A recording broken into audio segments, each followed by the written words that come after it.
Doctor Yunus বলছেন ছাত্ররা আমাকে ক্ষমতায় বসিয়েছেন, ওরা যা এটা বলবে সেটাই বলবে হবে। এটা কি আপনারা আসলে ব্যাপারটাকে কিভাবে দেখেন নাহিদ? তো জনাব ইসলাম, আপনাকে কি একটা কথা বলতে পারি যে জি এ কথা ঠিক আপনার আন্দোলনের শেষ পর্যায়ে বা আন্দোলনের যেখানে নেতৃত্বের মাধ্যমে বা শেষ পর্যায়ে যেখান থেকে আসলে শেখ হাসিনাকে চলে যেতে হয়েছে, পালাতে হয়েছে বা এই সরকারকে ক্ষমতা ত্যাগ করতে হয়েছে, সেখানে আপনাদের ত্যাগটাই সবচেয়ে বড় ছিল, যেটিকে আসলে খুব ভালোভাবে এক বাক্যে বলা যায় যে একটাকে মারি একটাই মরে, আর কেউ নড়ে না সেখান থেকে। সেই জায়গায় আপনারা চলে গিয়েছিলেন। কিন্তু আপনারা কি মনে করেন না যে এই আন্দোলনটা আসলে জুলাই থেকে, জুন থেকে, কোটা থেকে আসলে শুরু হয় নাই?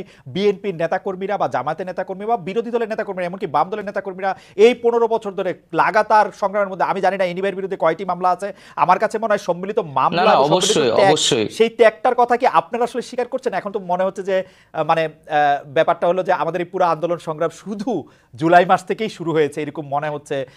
ডক্টর ইউনূস বলছেন ছাত্ররা আমাকে ক্ষমতায় বসিয়েছেন, ওরা যা এটা বলবে সেটাই বলবে হবে। এটা কি আপনারা আসলে ব্যাপারটাকে কিভাবে দেখেন নাহিদ?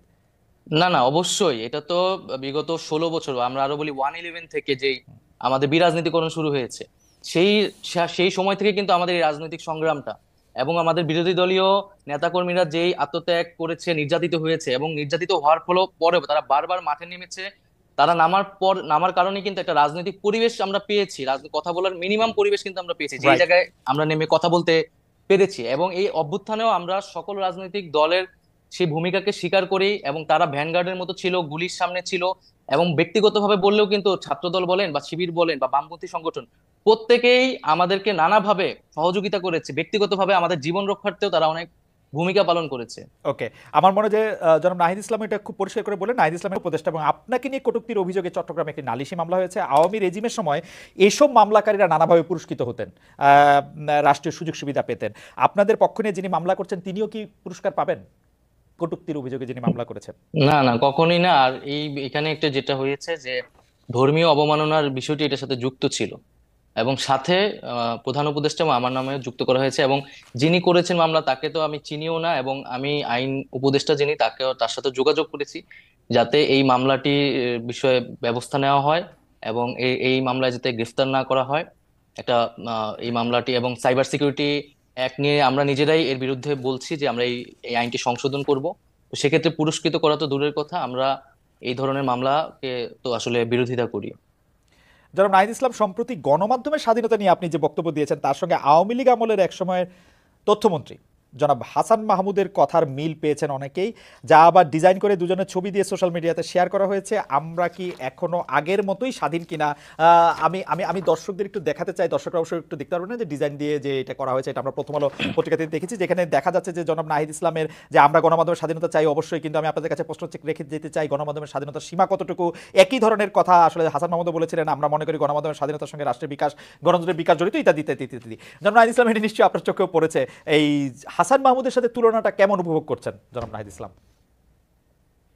যারা এটি তুলনা করছে তারা হয়তো আমি জানি না কি জন্য তুলনা করছে।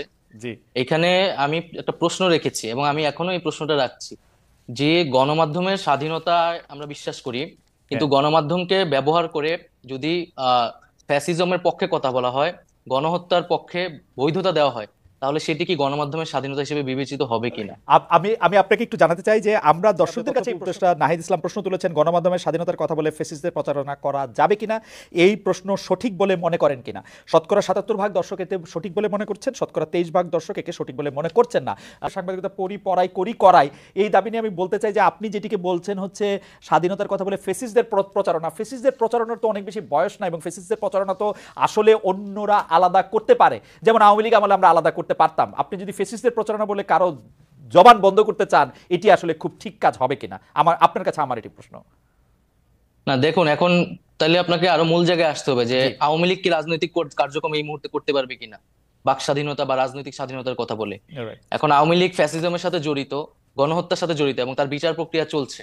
তো ফ্যাসিজমের সাথে যেহেতু তারা জড়িত এবং বিচার প্রক্রিয়া চলছে, এই মুহূর্তে আমরা বলেছি যে তার রাজনীতি করার সুযোগ নেই।